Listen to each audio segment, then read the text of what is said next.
Bienvenue sur le plateau de la feuille de match. Et oui, votre magazine d'analyse et de pronostic, on espère vous faire gagner des pépettes, comme on aime bien le dire. Surtout, déjà, première chose, bonne et heureuse année 2022. Plein de football, plein de pronostics et surtout plein de victoires pour l'Olympique de Marseille. En tout cas, on vous rappelle que la grille est à valider avant dimanche 9 janvier, avant 9h55 et que le pactole se monte à 500 000 euros. Que feriez-vous avec 500 000 euros? Moi, je sais. En tout cas, je ne suis pas seul à vous présenter cette émission. J'ai une équipe de choc que j'ai bien sûr Maître Pascal. Bon, est-ce que ça va? Ça va, Sally. Bonne année. La pêche aussi, bonne année. Surtout qu'on l'a passé ensemble. Ça, c'est clair. Sur le plateau d'Éclair TV. On a été beau, non? On a été excellent.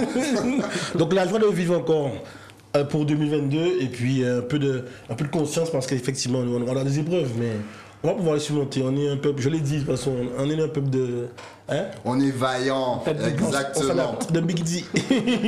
Juste à côté de vous, il y a Patrice Basile. Bonjour à tous, bonne année, bonne santé, bonheur et tout et tout. Et tout, c'est le et tout qui est pas mal. Important le tout et tout. Et bien sûr, on a notre star international, Guillaume Michaud. Comment ça va? Ah, ça va, toujours en blanc. On a pris un peu de poids pour la fin d'année, malheureusement. On va c'est normal, mais c'est comme tout le monde. Tu vois, ça, on ne compte pas ce poids-là parce que forcément, c'est... Alors, est-ce qu'on est prêt pour attaquer la grille? Déjà, feuille de match, c'est parti. Déjà, vous savez déjà, Maître, que vous aurez un client à la fin de l'émission, comme d'habitude. Je pense que vous allez toujours le défendre. Je l'accepte, sans difficulté. Il accepte. Place au premier match d'ailleurs, Bruno, si tu peux nous balancer le petit camembert, si je ne me trompe pas. C'est un certain Lyon-Paris Saint-Germain. Eh oui, Lyon-Paris Saint-Germain, on commence fort, on commence très fort. Le 13e contre forcément le premier. Analyse déjà, on va commencer avec Maître Pascal. Bon, on voit que déjà les rencontres, voilà, grâce au petit camembert, c'est pas mal déjà. On voit qu'il y a 28 nuls, qu'il y a 44 victoires pour le PSG, 31 victoires pour Lyon. Comment vous voyez ce match déjà? Je vois un match de rang avec... un petit bleu plus foncé que le mien pour l'occasion, celui du PSG. PSG qui, semaine après semaine, a un petit peu le charisme et la stature du champion. C'est-à-dire, dans les moments difficiles, ce qu'on appelle le petit coup de pouce, un peu chanceux, mais aussi des matchs sérieux. Je l'ai vu aussi dans l'intervalle avec cette Coupe de France, un match sérieux, même avec des seconds couteaux, comme on dit. Ils ont livré une belle bataille en Coupe de France, et je ne vois pas comment le Lyon d'aujourd'hui, puisqu'il faut parler de l'adversaire aussi, qui reçoit pourtant, et qui est en crise, il faut le dire, qui est en crise de confiance. Donc psychologiquement, je ne vois pas comment Lyon pourrait déjouer cette espèce de sérénité. On sait qu'en championnat, le PSG se balade. Quid après avec des champions, mais en tout cas, je ne vois pas comment, dans cette grille, Lyon pourrait remporter la gagne à domicile. Donc une victoire pour le Paris Saint-Germain. Exactement, net et clair. Net et clair. Patrice Basile, à vous. Je ne peux pas être contre mon ami Pascal en parlant du PSG, même si effectivement, en ce début d'année, on ne sait pas très bien comment le PSG a passé les fêtes, surtout qu'ils ont des joueurs un peu stars, hein, c'est ça le problème du PSG en ce moment. Ils ont fait une Coupe de France honorable, avec le niveau qu'il y avait en face, c'est pas très compliqué. Ce que moi je vois, c'est que Lyon effectivement a un problème en ce moment, c'est que rien ne se passe comme à chaque fois. Il y a des problèmes, soit au niveau du public, soit au niveau des supporters, le président aussi qui n'est pas très serein en ce moment. Donc est-ce que tout cela est de bon augure pour démarrer cette deuxième partie de saison? Je ne sais pas. En tout cas, le PSG, logiquement sur la feuille, est favori incontestable, on peut dire ça, avec des joueurs comme Mbappé qui explosent en ce moment tous les compteurs. Et c'est vrai qu'aujourd'hui, on peut considérer que le PSG a une sorte de Mbappé dépendance. C'est vrai. Mais quand même, quand tu mets 3 buts à chaque match, c'est sûr que ça conforte l'équipe. Donc, je ferai comme Pascal, évidemment, je mettrai PSG vainqueur de ce match, en espérant, encore une fois, que le PSG revienne à un niveau qui est normalement censé être le sien.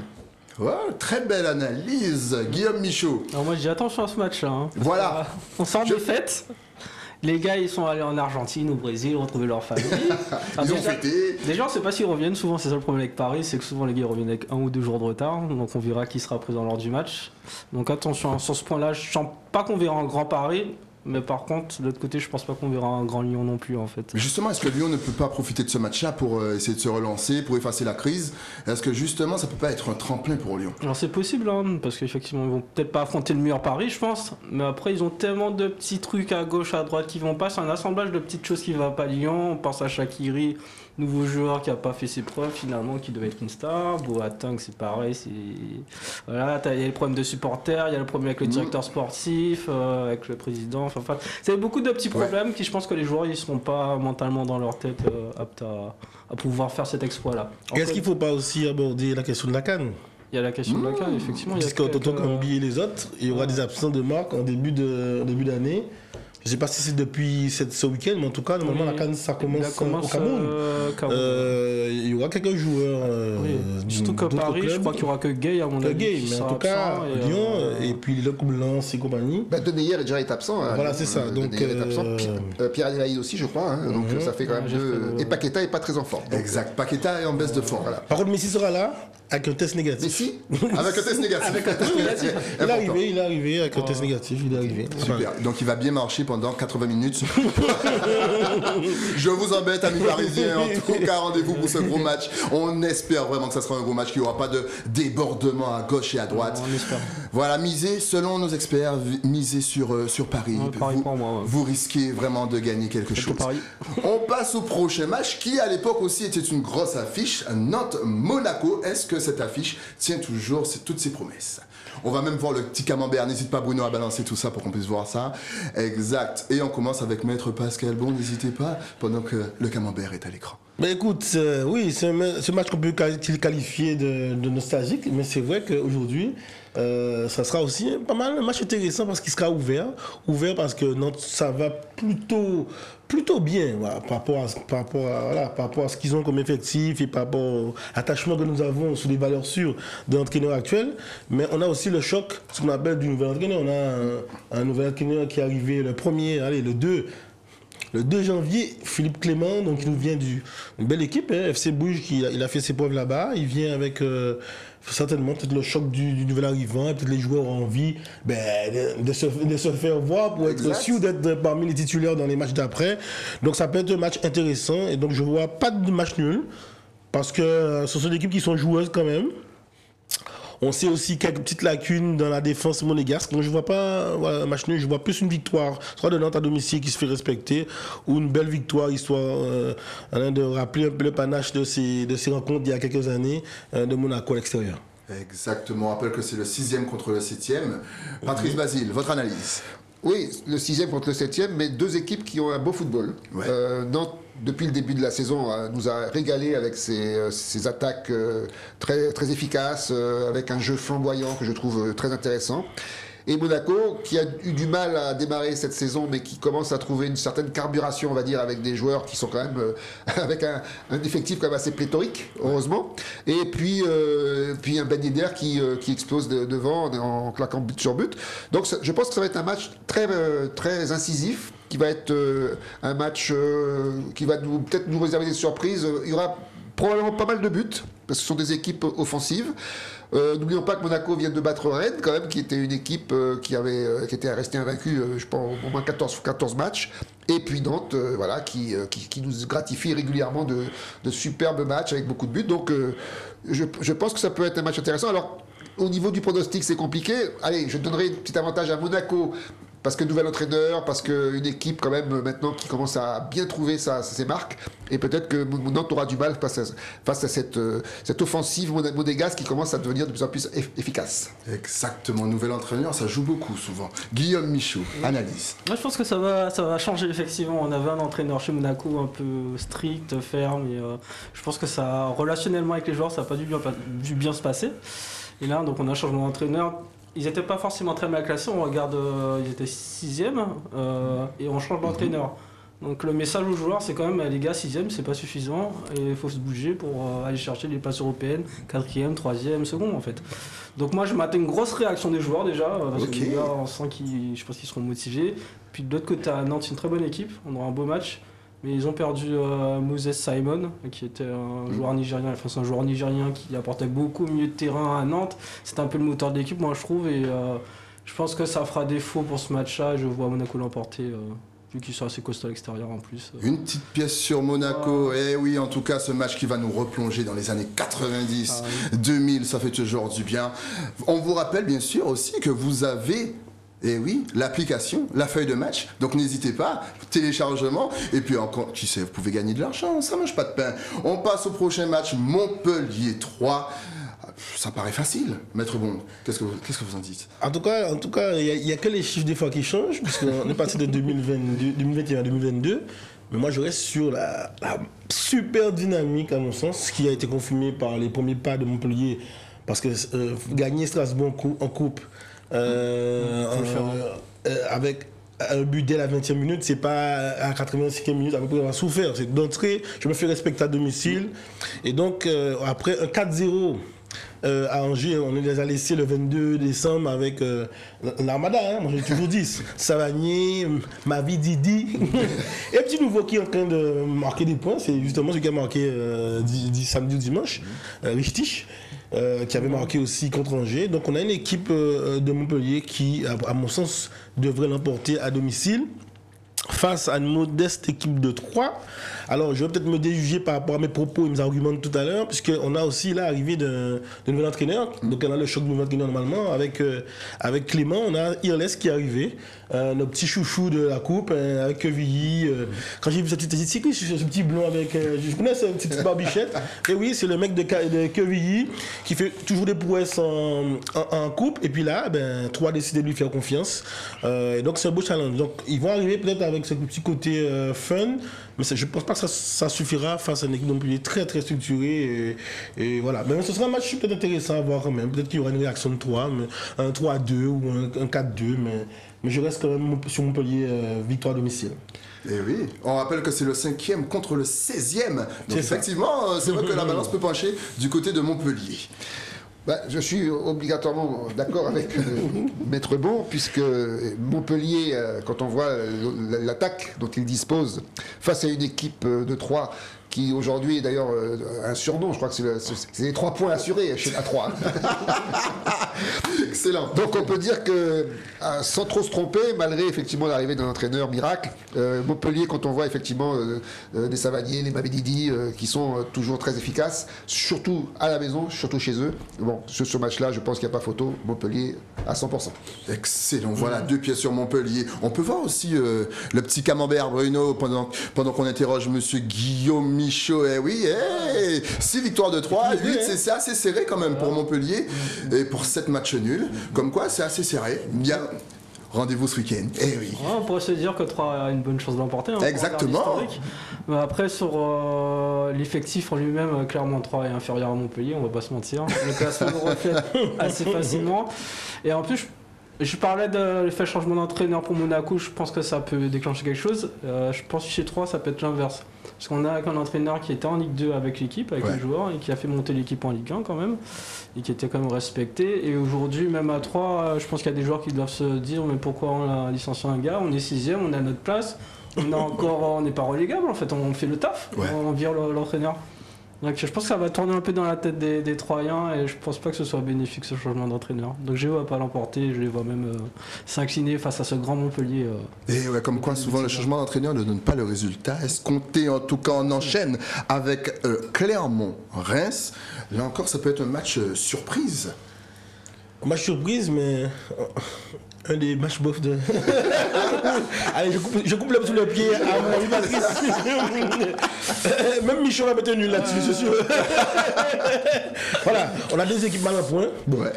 Un petit plus peut-être à Reims. Parce que c'est catastrophique pour Clermont, même que ce soit en coupe, bon voilà, c'est catastrophique. On a beau être dans la nostalgie du début de saison, Clermont joue bien au foot, machin, mais les résultats c'est chaque fois une défense à la ramasse, parce que c'est toujours 3-4-0 en ce moment.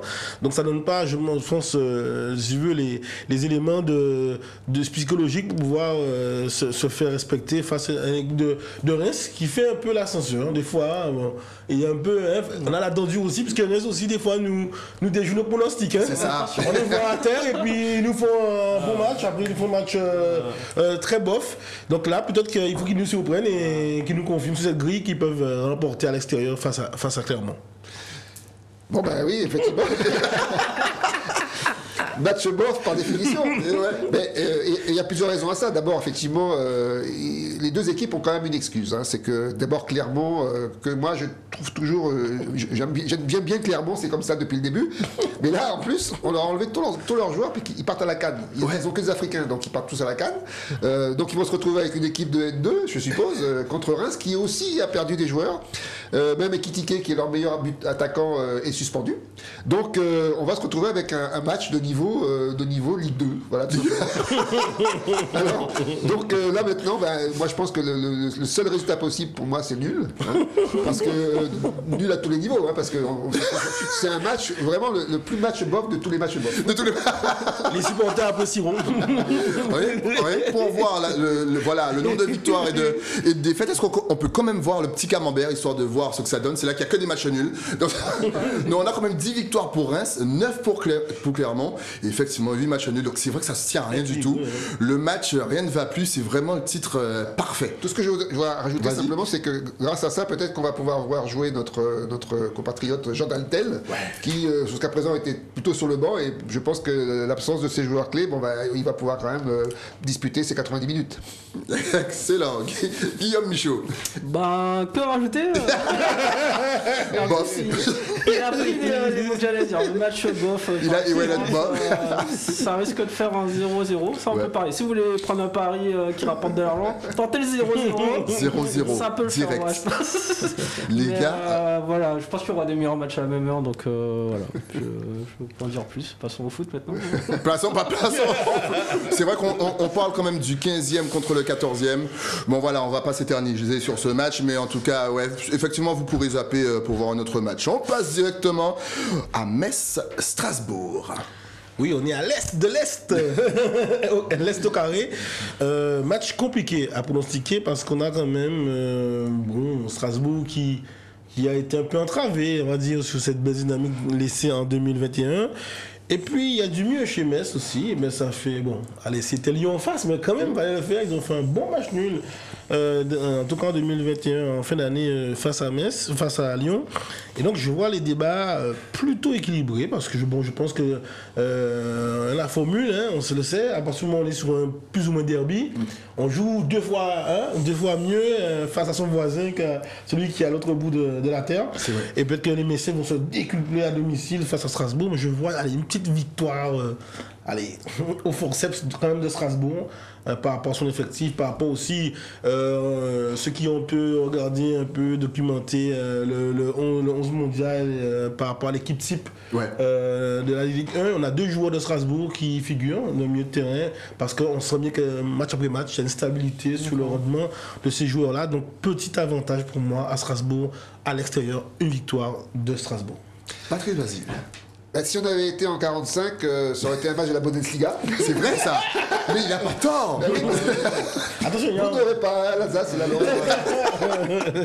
Bon, alors effectivement, Metz et Strasbourg. Strasbourg nous avait depuis quelque temps montré un visage très, très positif avec des victoires à la clé, beaucoup de buts, un Ajorc très, très efficace.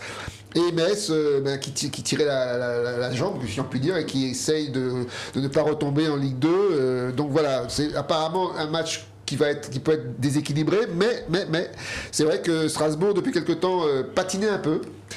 Comment ils vont revenir à cette nouvelle année, on ne sait pas. Alors, je serais un petit peu de l'avis de Maître Bon. Quand même, Strasbourg dispose d'un effectif et d'une équipe qui a montré des choses beaucoup plus intéressantes que Metz. Donc, on pourrait leur donner l'avantage du doute. Et donc, se dire que peut-être que Strasbourg peut aller créer la surprise à Metz. Mais on sait qu'à domicile, Metz, avec son célèbre entraîneur Antonetti, est capable de meilleurs résultats comme des pires. Donc, avantage à Strasbourg également, avec peut-être un petit nul si on peut se permettre de mettre un double résultat là-dessus. Ouais, on rappelle que c'est le 18e contre le 10e, donc c'est vrai une petite pièce sur Strasbourg. Guillaume Michaud. Moi je vais mettre une grosse pièce sur Strasbourg. Parce que Metz a un gros problème depuis le début de la CAN, c'est qu'ils ont peut-être 8 joueurs ou 9 joueurs qui sont partis à la CAN et des titulaires. Hein. On parle Sarr, De Bron, de Wikidja, d'Opengate, enfin il y a vraiment énormément des joueurs clés. Et là, je pense qu'on verrait une équipe de remplaçants donc, contre Strasbourg. Et en plus, c'est une équipe qui est plutôt à l'aise à l'extérieur, mais à domicile, ils font pas toujours le taf. Donc pour moi, Strasbourg est favori. Il y a beaucoup à cause de la CAN, j'ai l'impression qu'on va avoir beaucoup d'équipes B. Je sais pas si c'est une impression. En fait, il y a des clubs qui ont construit comme Metz leur équipe grâce à des centres de formation, qui ont des partenariats avec le Sénégal, l'Algérie, etc. Et, donc ils perdent énormément en janvier. Marseille, et ça peut jouer dans les paris. Marseille va perdre le Sénégal, par exemple. Exactement. Je pense au revoir Bamba Dieng, notre petite pépite. En tout cas, on va voir le petit camembert histoire de voir si effectivement, voilà le nombre de confrontations, défaites, victoires, 49 victoires pour Metz. 29 victoires pour Strasbourg, 36 nuls. Voilà, à vos paris. On vous rappelle que la balance penche du côté de Strasbourg. Faites vos choix, peut-être qu'on peut avoir une petite surprise. En tout cas, on vous rappelle que la grille est à valider avant dimanche 9 janvier, 9h55 et que le pactole est de 500 000 €. Est-ce qu'on pourrait voir la grille puisqu'on ne l'a pas vu depuis le début? Effectivement, il a raison. Est-ce qu'on peut voir la grille? Incroyable. T'es fort ce technicien, tout de suite, il est réactif. On aime cet homme. Voilà, donc on a déjà analysé les 5 premiers matchs. Et vous voyez ce qui vous attend juste après la page de pub qui ne va pas tarder. On a du lourd, on a du AS Rome, Juventus de Turin, Inter Milan et compagnie. Mais ça, c'est après quoi? C'est après la pub. À tout de suite.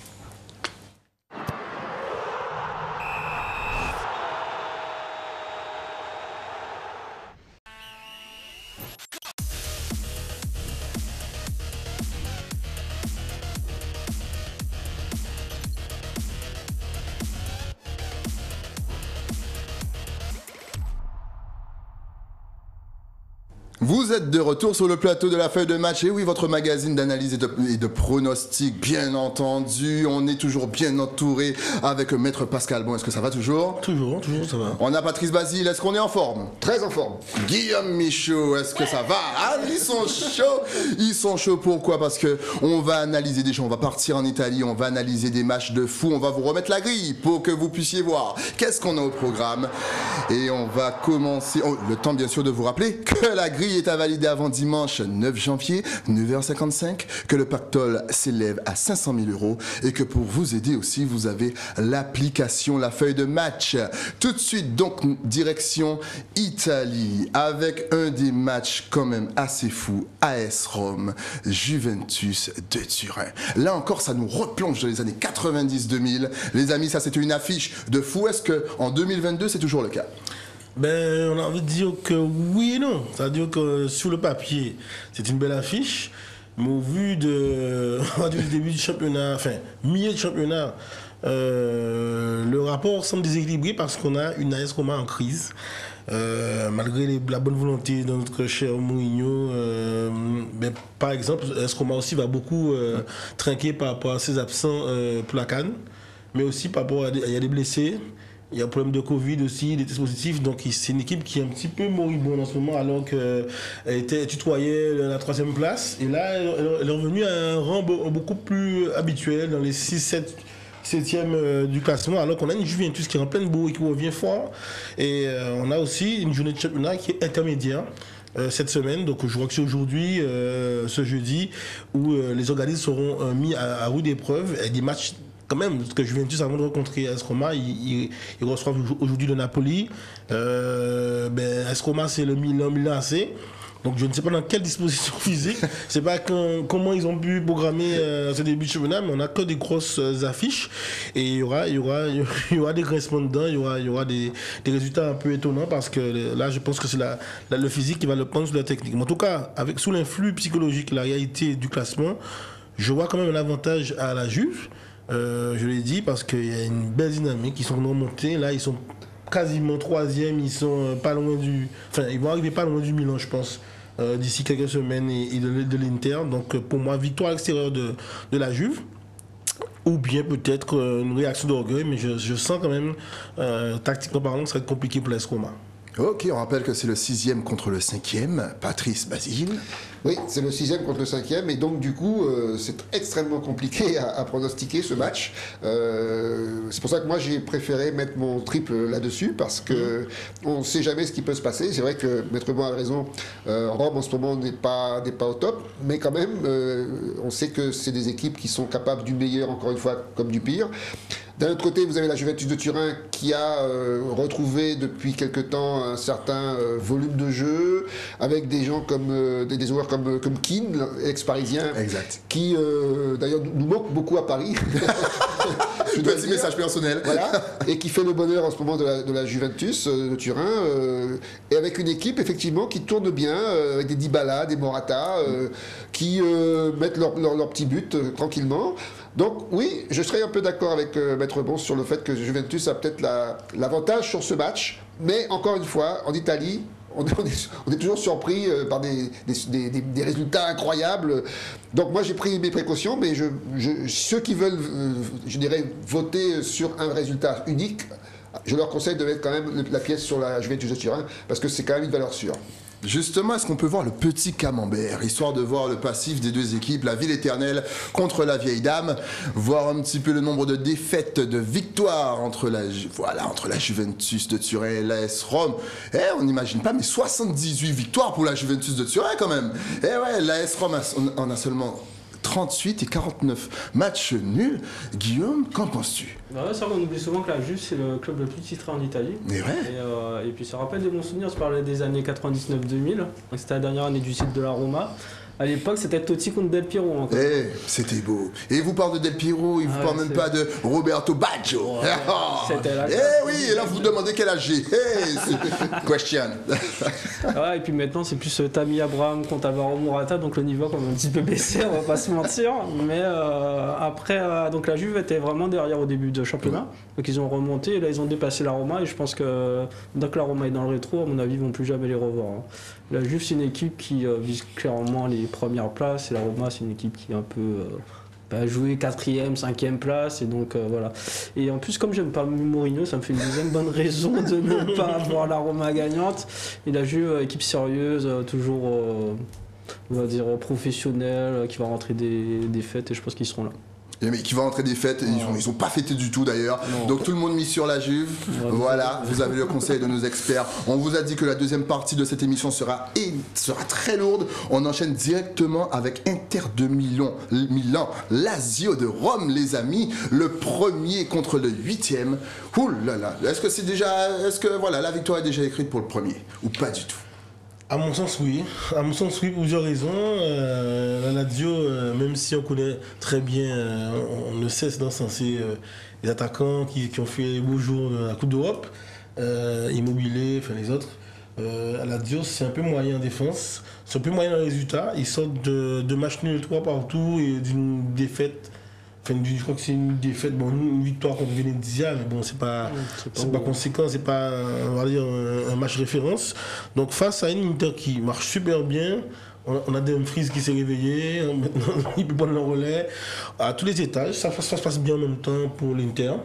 Efficacité, beaucoup d'efficacité chirurgicale, on a l'impression que rien ne peut entraver la bonne marche de l'Inter, donc je vois pas comment une Lazio un peu malade, un peu confuse, parce qu'on voit, moi je regarde un peu les matchs de la Lazio, c'est des matchs qui ne sont pas aboutis, ils ont une bonne séquence, 20 minutes, 30 minutes, mais derrière, ils prennent une valise parce que c'est pas constant sur un match. Et là, face à une équipe assez sérieuse comme la première équipe du championnat italien, l'Inter, je ne vois pas la Lazio entraver la bonne marche de l'Inter à domicile. Pas faux, c'est vrai que l'équipe a beaucoup de lacunes. Patrice Basile. Effectivement, je suis tout à fait d'accord. Une fois. Il a mis tout le monde d'accord. Voilà. Parce qu'effectivement, il n'y a pas photo pour moi, pour plein de raisons. D'abord parce qu'effectivement, l'Inter carbure en ce moment. Et je pense qu'ils ont un parcours de champion. Je pense que ça y est, c'est bon, ils vont être champions. Rien ne pourra les arrêter, ni Naples, ni les autres. Et le problème de la Lazio de Rome en face, c'est que c'est exactement comme Bordeaux, ils ont une très mauvaise défense. Et à partir de là, quand vous prenez 34 buts, ça veut dire que vous pouvez marquer autant de buts que vous voulez, il y a toujours un problème qui va se passer. Donc effectivement, contre l'Inter, je ne vois pas comment la Lazio va résister. C'est vrai qu'ils ont quand même des joueurs qui ne sont pas forcément au top, même si Immobilier a fait des miracles pendant un moment, mais ça y est, je pense qu'ils sont entrés dans le rang. Donc oui, les Perisic, les Dzeko et compagnie de l'Inter, aujourd'hui, dominent largement le championnat italien. Donc pour moi, ce match est déjà plié, c'est l'Inter sans problème. Déjà plié, waouh! Est-ce qu'on peut voir la grille justement pour voir le passif des deux équipes, voir un petit peu ce que ça donne? Mais c'est vrai que la rigueur de l'Inter fait très très peur. C'est vrai qu'eux ils rigolent pas. 38 victoires pour la Lazio, effectivement. Oh ouais. 58 pour l'Inter, 51 matchs nuls. Ouais, limite, Guillaume Michaud, qu'en pensez-vous? Est-ce que finalement le match est déjà plié? Bah, je vais me répéter par rapport au match d'avant. Ouais. Avec l'Inter dans le rôle de la Juve, finalement, c'est le patron qui arrive et qui vient chercher ses points contre la Lazio. Alors la Lazio, c'est une bonne équipe, hein, on va pas se mentir, mais après, comme disait Pascal, c'est sur 90 minutes, c'est pas constant, quoi. Et pas plus tard qu'aujourd'hui, ils jouent contre Empoli, score final 3-3. Donc ça résume assez bien cette équipe-là. Je pense pas qu'ils seront capables de réaliser l'exploit face à Milan. L'Inter Milan qui est armé pour, comme disait Patrice, filer vers le titre. Voilà, les paris sont lancés en tout cas. On continue toujours dans le calcio avec Naples-Sampdoria. Oui, Naples-Sampdoria, bon ben, on a l'impression quand même qu'on a une équipe de Napoli qui a coincé un petit peu. Hein. Pareil, des fois défensivement, le milieu lâche un peu. Mais on a un Mertens qui marche bien. Bon, après, on ne sait pas encore la composition. Vu le match qu'il y a aujourd'hui, je l'ai dit, il y a Napoli-Juventus qui va laisser des traces.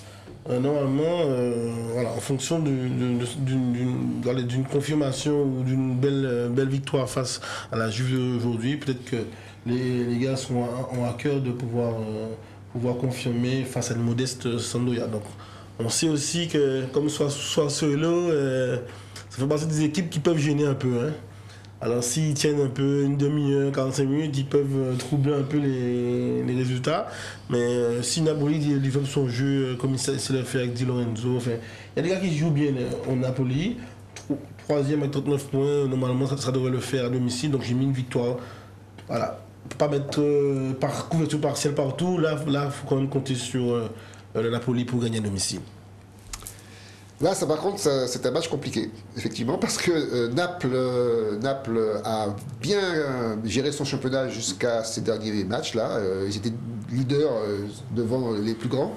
Et puis, ça y est, ils se sont essoufflés, ils ont perdu un peu le fil du truc. Et maintenant, ils se retrouvent troisième et même très distancés par rapport à l'Inter. Ce qui fait que, est-ce que la motivation sera toujours là face à des équipes comme la Sampdoria qui n'ont rien à perdre, qui jouent donc un des leaders. Donc quand on joue un leader, bon, forcément on se surmotive. Et je ne suis pas sûr que Naples aujourd'hui ait envie de se battre comme ils se battaient jadis pour garder leur première place. Donc c'est peut-être là qu'on va avoir une surprise, peut-être là qu'on peut créer la différence sur cette grille avec un Sampdoria qui peut aller chercher la victoire à l'extérieur. Pourquoi pas? Donc moi, si j'étais parieur optimiste, je dirais que je mettrais une pièce sur Naples, tout en se disant que Sampdoria peut aussi gagner. Donc pourquoi pas victoire à domicile et victoire à l'extérieur de Sampdoria. Si on peut, faisons-le. Voilà. Justement, peut-on voir le petit camembert, Bruno? Parce qu'on rappelle que la Sampdoria était une belle équipe, encore une fois, quand on remonte dans le temps, avec les Christian Carambeu et consorts. 32 victoires pour la Sampdoria de Gênes, 47 pour le Napoli et 38 nuls. Guillaume Michaud, qu'en pensez-vous? C'est un match où je pense qu'il va y avoir sûrement une surprise, dans le sens où en fait on a des journées de Serie A qui sont un peu compliquées par rapport au Covid. On a 80 cas pour cette dernière journée. Et Napoli fait partie des équipes qui ont été assez touchées en fait par rapport au cas de Covid.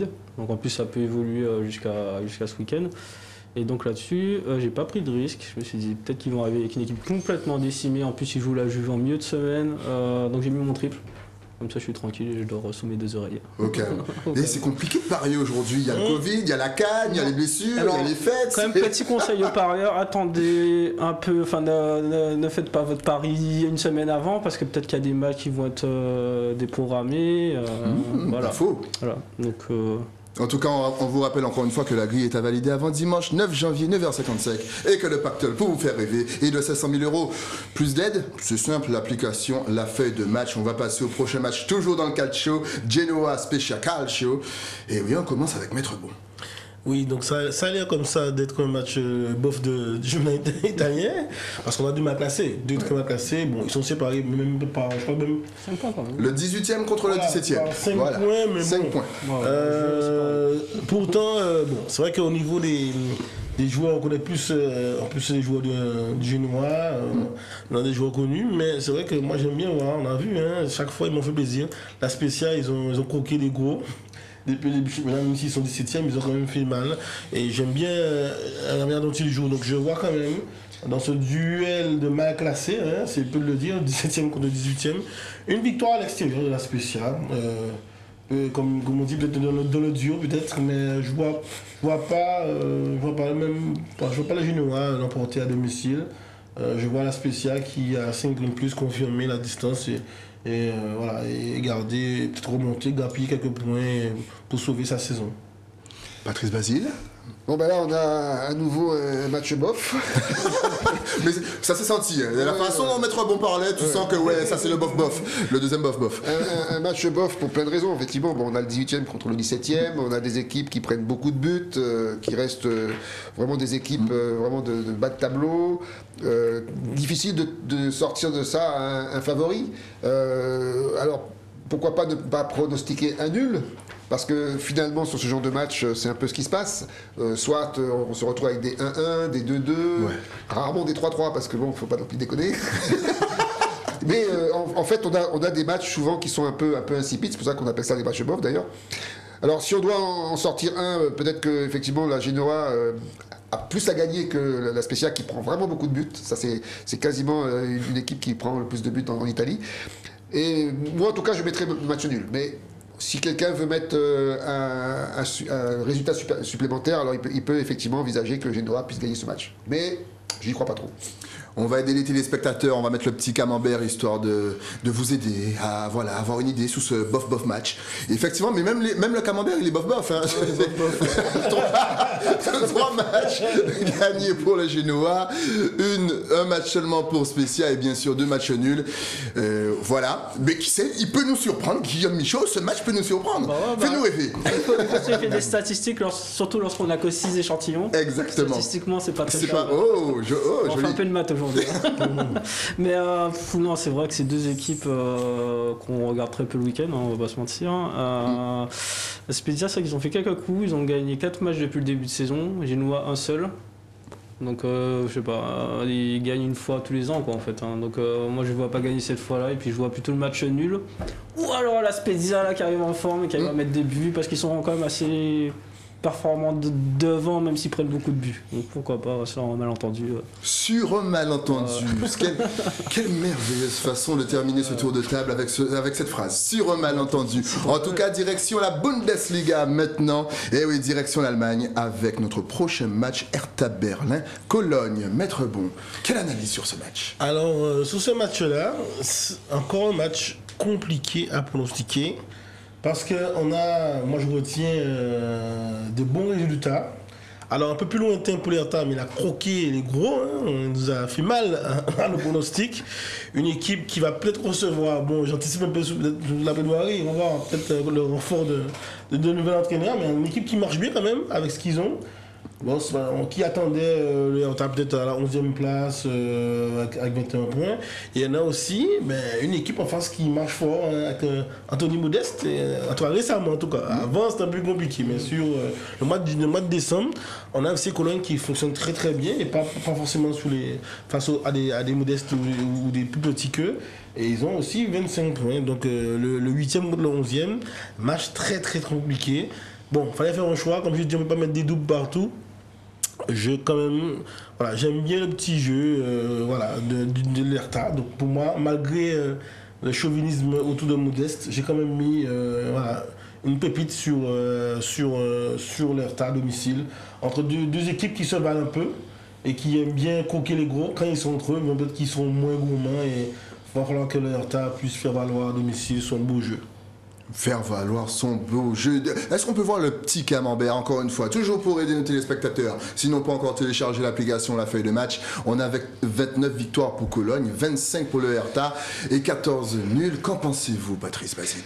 Ouais, je suis d'accord avec le texte, hein, c'est vraiment une histoire d'eau. Hein, notre Cologne. Je sens que le match va tomber à l'eau. Bien joué. Non, mais c'est vrai que ça va être un match compliqué à pronostiquer, encore une fois. Parce que d'un côté, bon, Hertha Berlin, même s'ils viennent de battre ils ont battu Dortmund. Parce qu'effectivement, il y a toujours un petit peu l'effet de surprise à chaque fois. Mais c'est quand même la pire défense de la Bundesliga. Donc, contre un FC Cologne, et Maître Bon l'a bien précisé, qui a le vent en poupe en ce moment, invaincu depuis presque 8 matchs, qui vient d'enchaîner 2 victoires, avec un joueur comme Anthony Modeste qui progresse et qui vraiment nous montre son talent. Pourquoi pas moi, je pense que le FC Cologne est favori sur ce match. Mais encore une fois, tout est possible.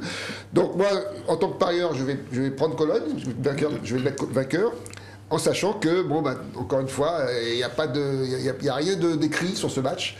C'est un match qui va nous livrer son résultat le moment venu.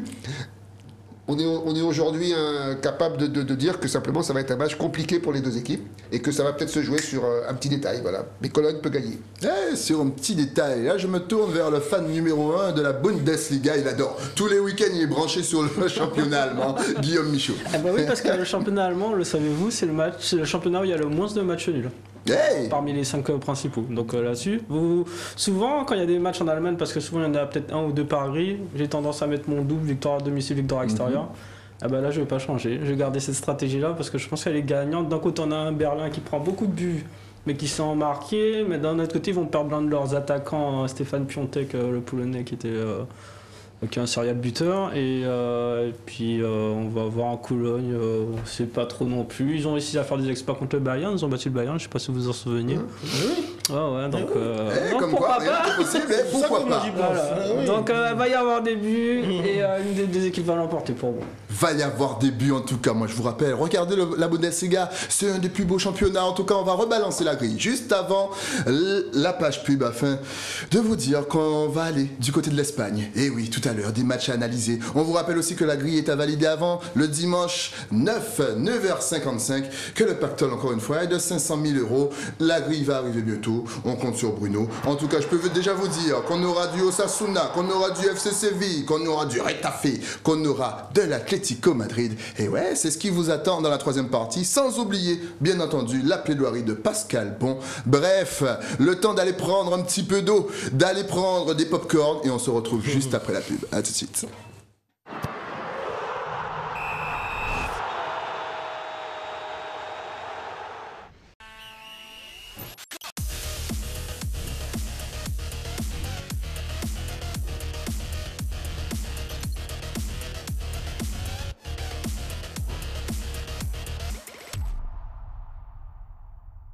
De retour sur le plateau de la feuille de match, et oui, on analyse, on pronostique tous les championnats, Bundesliga, Calcio, la Ligue 1 et la direction l'Espagne avec Alaves, Atlético, Bilbao.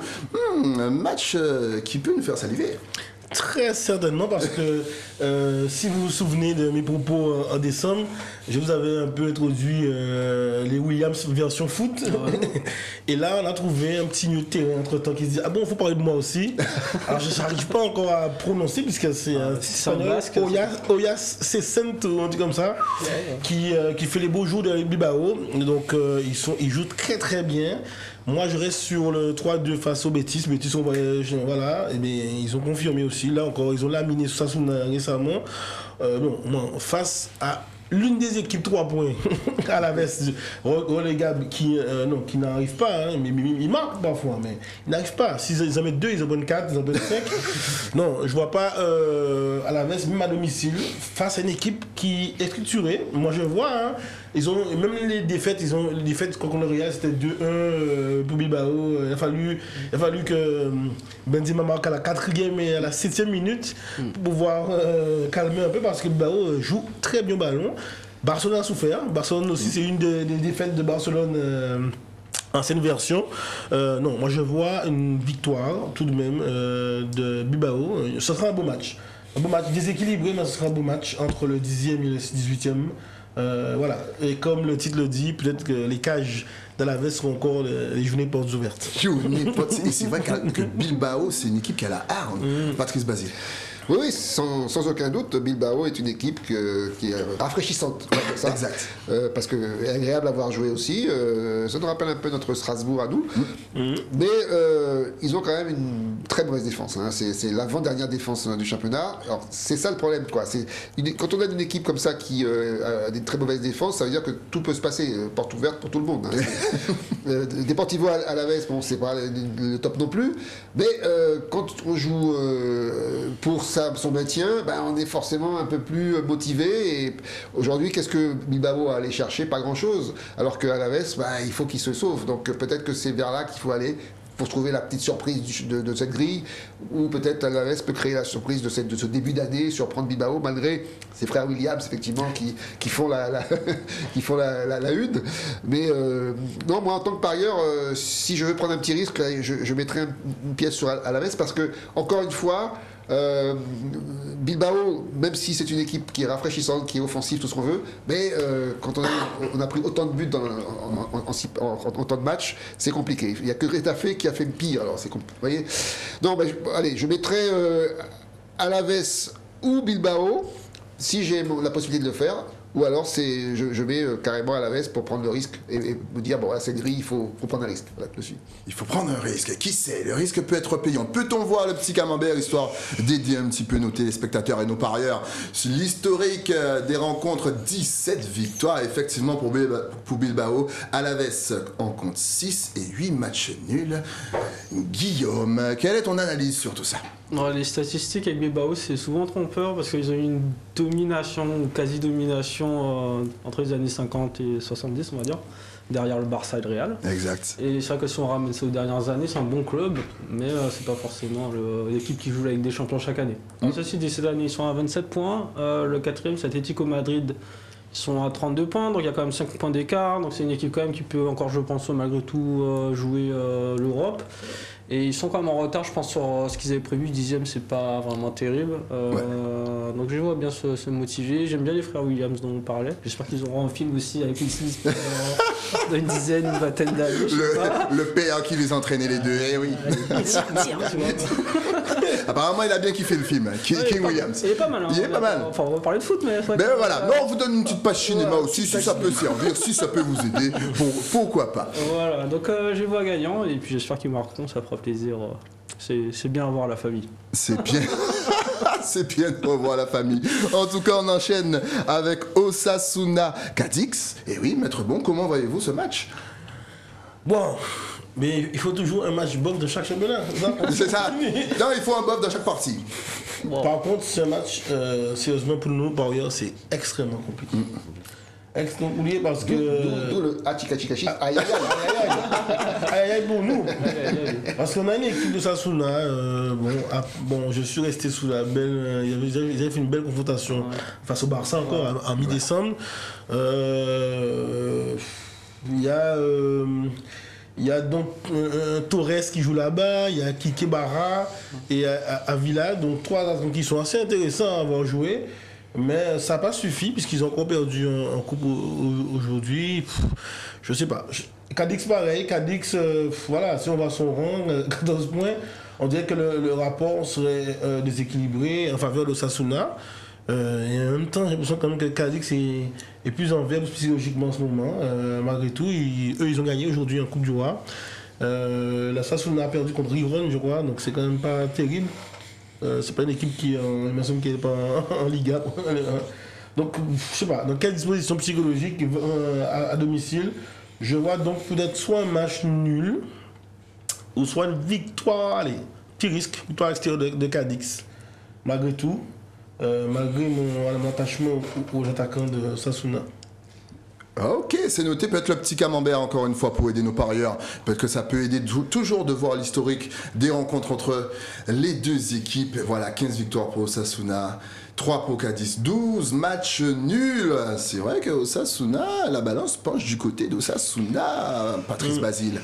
Oui, encore une fois, je suis d'accord, match bof d'Espagnol, parce que c'est vrai que ces deux équipes, pour trouver faut faire un pronostic, c'est presque le dé qu'il faut jeter, en disant voilà, c'est la seule solution pour trouver le vainqueur. Alors, vous avez deux équipes qui effectivement aujourd'hui sont en bas de classement. Mais quand ils jouent contre le Barça, par exemple, Osasuna est capable de faire 2-2. Et quand Cadix joue contre Real, ils sont capables de faire 0-0. Donc ça veut dire que quelque part, ils ont des potentiels.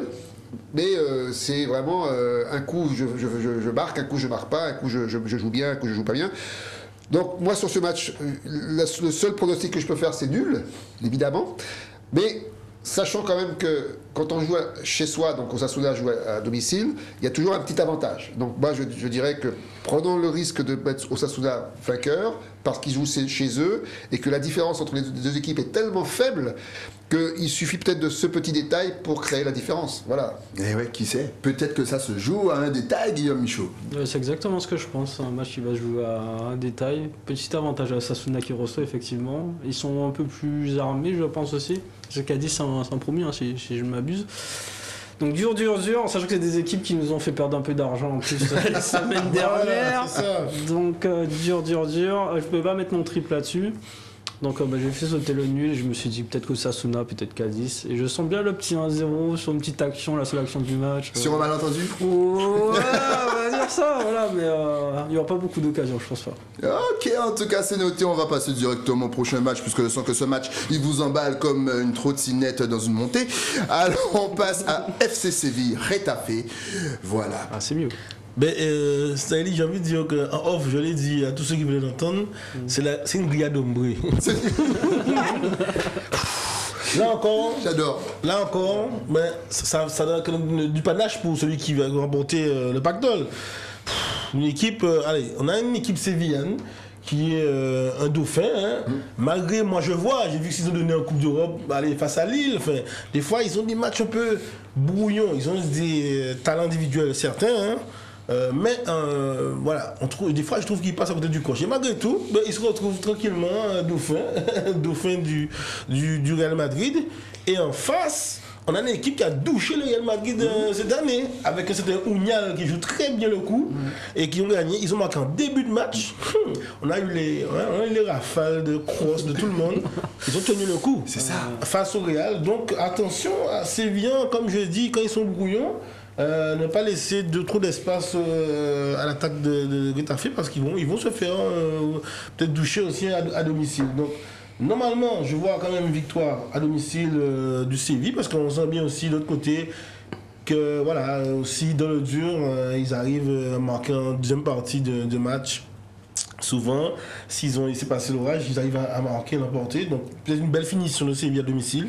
Mais ça peut donner aussi un match nul si Retafe résiste bien aussi, il marque un but qui pourrait venir on va dire, compenser peut-être un 1-0 heureux pour le FC Séville et puis se faire rattraper en fin de match un partout. Moi je vois ces deux scénarios, dans ce match-là. Voilà, entre le tombeur et le premier dauphin, Patrice Basile. Oui, a priori, quand on regarde le match Séville-Retafe, on se dit, évidemment, pas photo, Séville, brillant deuxième, qui mérite sa place de seconde, dauphin, qui a 12 victoires à son actif. Il n'y a pas de raison de douter. Et pourtant, quand on voit que Retafe, effectivement, a battu Real, pourquoi? Simplement parce que quand on est Real et qu'on joue le dernier, quand on est Séville et qu'on joue le Retafe, on se dit, bon, allez, on va venir en pantoufle, et puis les buts vont se marquer tout seuls. Exact. Et puis on se retrouve avec une défaite. C'est un peu ce qui se passe souvent avec le PSG ou qui s'est passé à une certaine époque. Et nous, par ailleurs, on se retrouve gros gens contre vent. Voilà. Donc c'est vrai que c'est le genre de match typiquement piège pour des parieurs comme nous parce que Séville peut arriver trop confiant, ne pas respecter l'adversaire et puis se retrouver... bon. Alors, évidemment, sur le principe, je vais dire Séville vainqueur, mais... Peut-être ceux qui peuvent prendre peut-être une petite garantie en mettant un petit N derrière parce qu'on ne sait pas. C'est possible qu'il y ait un problème.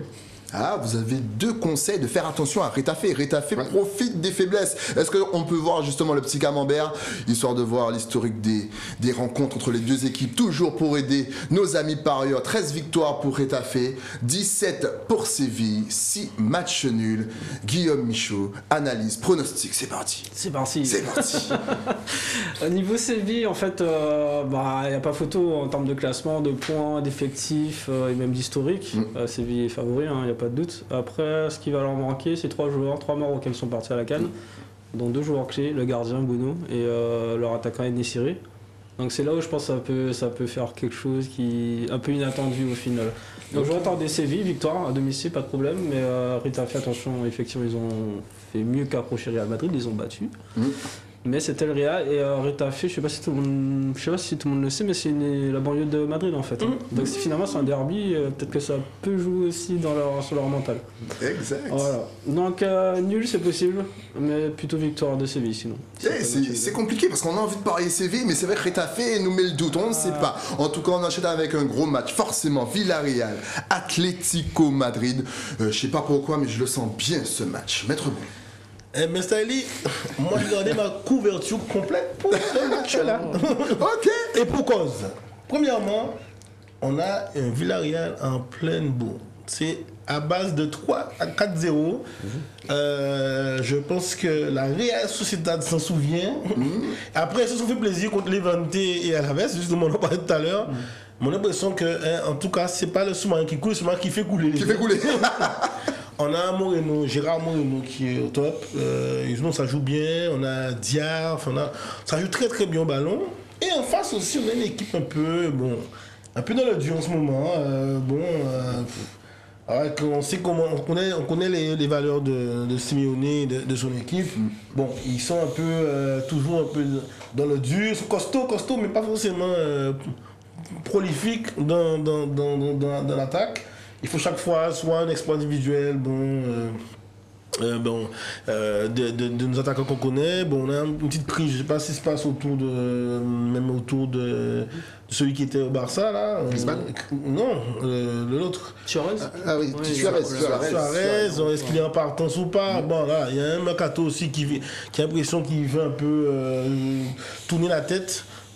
Et donc créer des incertitudes au niveau de l'ambiance à Atlético qui fait qu'à mon sens ils n'arrivent pas forcément dans de bonnes dispositions au Villarreal. Bon, je l'ai dit, il y a Carrasco, on a Griezmann et on a aussi Correa qui il fait le job. Mais pour l'instant, en ce moment, il m'a pas tout le temps, mais en tout cas le coup de rein de Correa, les occasions. On peut compter sur lui. Et des fois, on a, comme je l'ai dit, des errements défensifs au niveau de l'Atlético qui font que ce match-là va être très très ouvert. On peut compter sur le Villarreal, je dis, pour couler sur le faux Atlético. Donc ça peut être en tout cas la fin des rêves pour l'Atlético, puisqu'il c'est le champion sortant quand même, ou une victoire au forceps ou un match nul. Moi je vois un match, ce match-là, comme tu dis. Ouais. Popcorn, cacahuètes, tout ce qu'il faut. Là, ce match à regarder dimanche. C'est vrai que c'est le champion sortant. On rappelle que l'Atlético est 4e et que Villarreal est 8e. Patrice Basile, votre analyse? Atlético de Madrid, il y a encore quelques temps, il y a encore 2 ans de ça, on se disait que c'était une équipe solide, difficile à battre, capable de gagner contre les meilleurs. Et puis, depuis quelques temps, j'ai l'impression que cette équipe-là est en train de s'essouffler. Je pense qu'on est en train de... Il y a un cycle qui est en train de s'achever, là. Peut-être que Simeone n'a plus les clés, je ne sais pas. Suarez est un peu égaré. Griezmann, le retour n'est pas forcément très efficace. Donc, ça devient une équipe qui se fait battre souvent. Et par n'importe quelle équipe en fait. Ouais. Villarreal à l'inverse, comme disait Maître Beau, elle n'arrête pas de gagner, et puis en plus sur des scores fleuves contre Levante, Deportivo, etc. Donc en jouant chez eux à domicile, je pense que ça peut être un match pour eux référence pour arriver à gagner cet Atlético de Madrid qui ne montre plus rien d'intéressant. Alors ce sera probablement un beau match, mais est-ce qu'aujourd'hui, Atlético de Madrid a les moyens d'aller renverser un Villarreal qui est en pleine bourre? Je ne suis pas sûr. Donc, je vais pronostiquer Villarreal vainqueur, sachant que comme Maître Bon disait, tout est possible aussi. Ok. Mais puisqu'il faut un vainqueur, je mets Villarreal. Waouh, Villarreal contre l'Atlético, alors que sur le papier, l'Atlético est une équipe de feu. Est-ce qu'on peut voir justement le petit camembert de Bruno, histoire de voir l'historique et le passif des deux équipes, 14 victoires pour le Villarreal et 15, comme quoi c'est assez serré pour l'Atlético Madrid. Pour 12 matchs nuls, on finit avec Guillaume Michaud. Alors là, je m'attends à une analyse de feu, ça va partir partout. Je pense que ça va être un match pas mal quand même, mais je vais un peu répéter ce que mes confrères disaient, c'est que Madrid, moi, ils me déçoivent depuis le début de saison. C'est une équipe qu'on est habitué à voir dans les 3 premiers, Exact. à se chamailler avec le Barça, le Real. Bon, plus le Barça cette année, ça on oublie. Oui.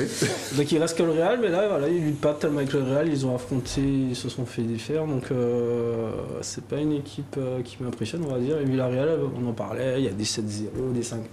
Ils vont pas mettre 5-0, hein. Je pense qu'on est tous d'accord.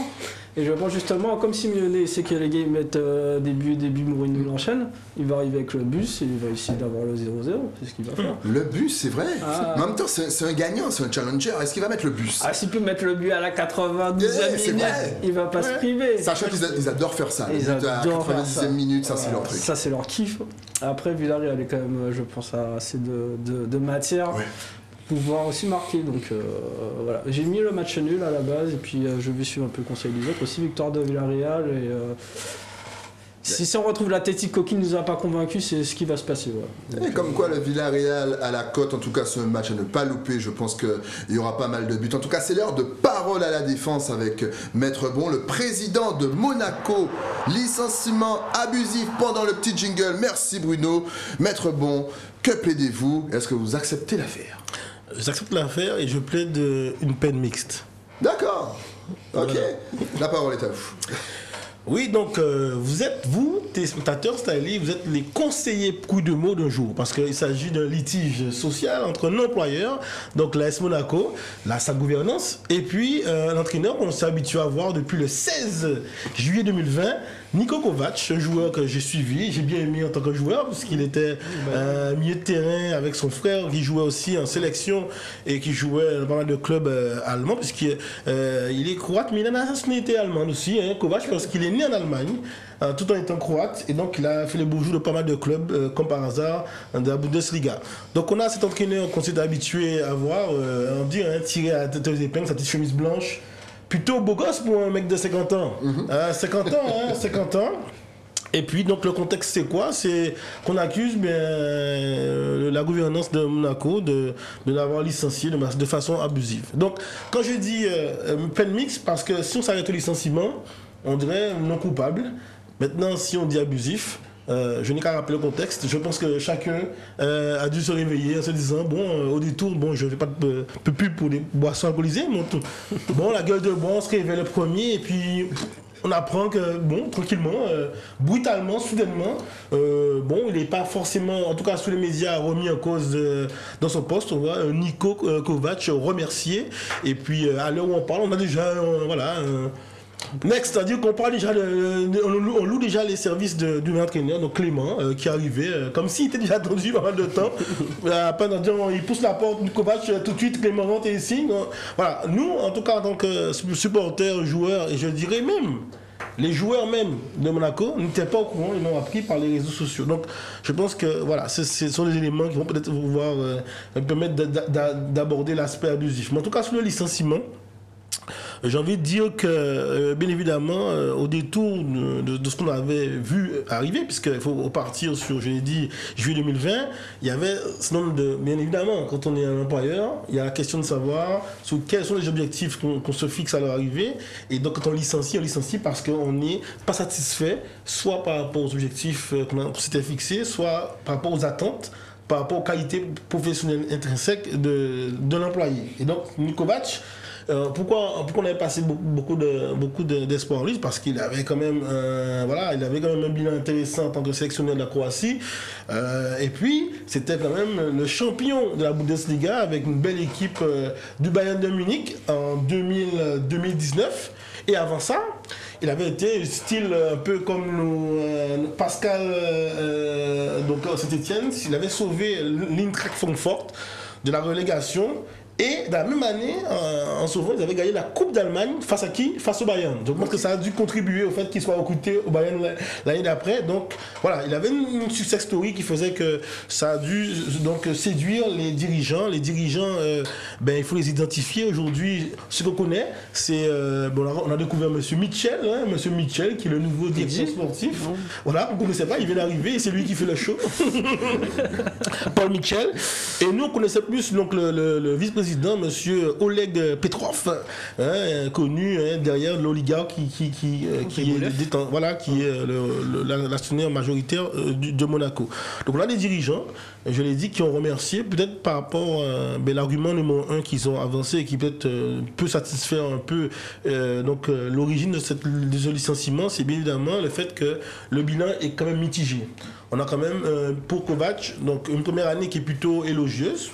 Mais c'est vrai que je pense que personne n'a dirigé l'élimination en Ligue des Champions, Vato Shakhtar, et puis on fait malgré tout une 6e place qui n'était pas à la hauteur. L'objectif c'est le top 5 pour les dirigeants de Monaco. Et c'est vrai que même malgré cette belle victoire, on a dit qu'ils ont les 100 décembre, on a ce bilan qui est un peu mitigé. Après, on peut ne pas t'étonner aussi de ce licenciement parce que depuis 2018, Monaco est quand même connu pour être un employeur un peu fantasque. Et à coup de millions, pas de souci, ils évincent, ils savent licencier massivement. Alors pour rappel, si vous vous rappelez, il y a eu un certain Thierry Henry qui a fait quelques mois. Jardim a fallu un tour, Jardim 2. Vous vous rappelez de celui qui a fait un match? Passy a fait un match. Et puis il y a eu, juste avant Kovac, Moreno. Ah, vous vous rappelez Moreno? Voilà. Ça va très très vite, les entraîneurs. Et ça coûte mieux parce qu'il faut payer les indemnités de licenciement conséquents. Rien que pour Jardim, la deuxième fois, il y a eu pour 18 millions d'euros.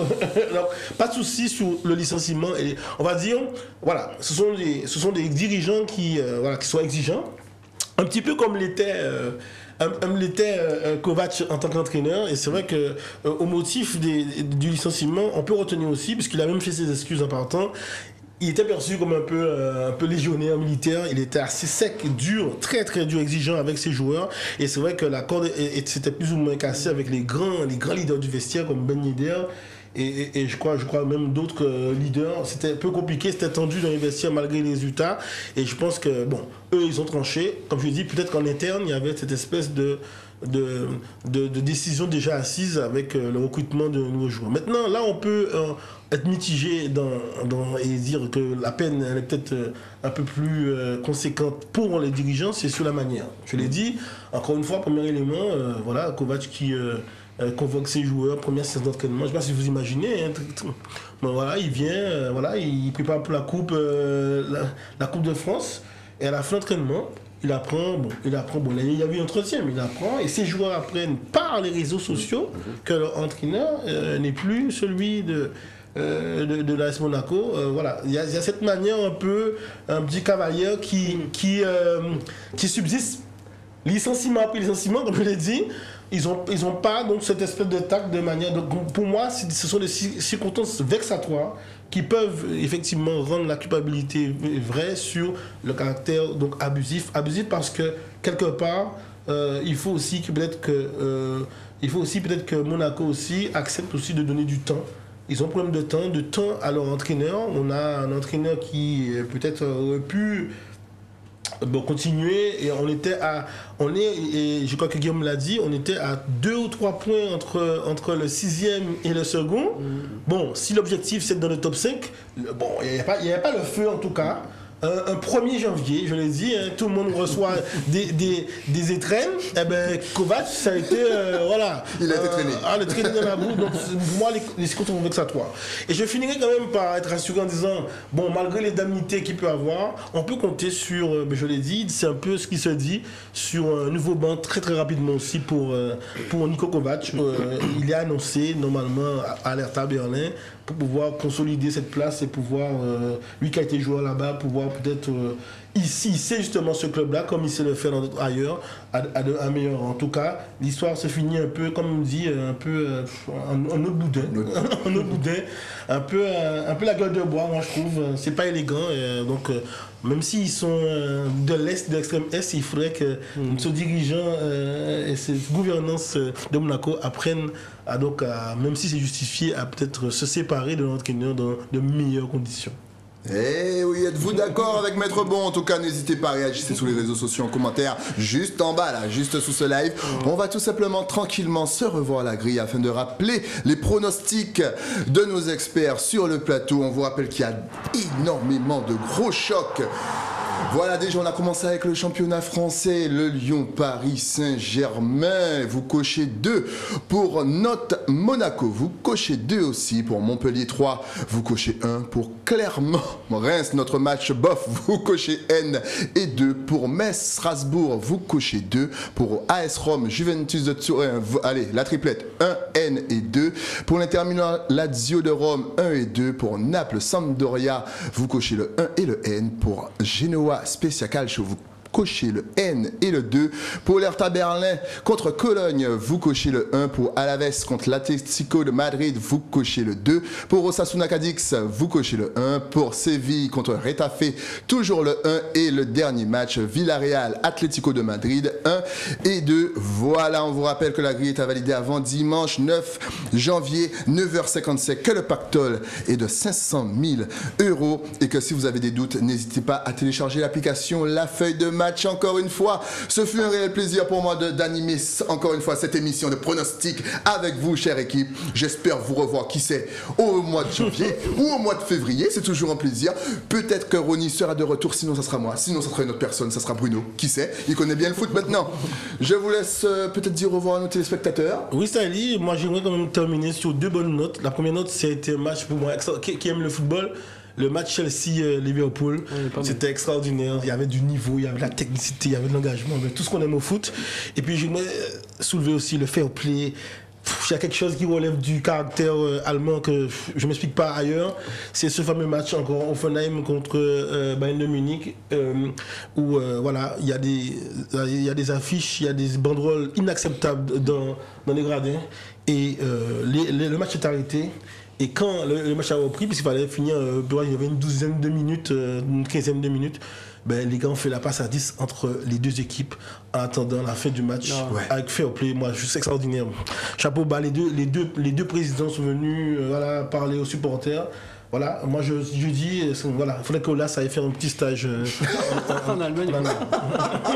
Je suis d'accord. Patrice Basile. Non, moi j'espère simplement que cette année 2022 va nous amener des choses un peu plus agréables, qu'on va pouvoir jouer au foot normalement, que cette histoire de sanitaire va finalement nous laisser tranquilles et qu'on va retrouver une certaine sérénité à la fois dans notre vie de tous les jours et dans notre vie sportive. Et je souhaite que tous les clubs de foot de Guadeloupe puissent rejouer normalement et que nos jeunes surtout puissent retrouver les terrains et s'amuser et retrouver leur passion tout simplement. Ah oui, quel rêve, ça c'est bien ça. Guillaume Michaud. Ouais, je voulais juste revenir sur le licenciement abusif de Kovac. Je veux dire, abusif quand tu touches des millions par temps, ça va, je trouve que c'est quand même sympa. Et puis je voulais juste dire que j'avais parié en septembre sur le licenciement de Pochettino. Donc je me suis trompé, je pensais qu'il allait être licencié en décembre. T'as oublié Batles. Ouais, et puis avant c'était Batles. T'étais pas le seul pour Pochettino. Tout le monde voyait Pochettino dehors. Le gars il est encore là. Et, malheureusement, je dirais. Et va peut-être faire janvier, février, mars, attention. Non, ils sont aussi mesquins qu'à Monaco, tant qu'ils n'ont pas trouvé le nouveau tribunal.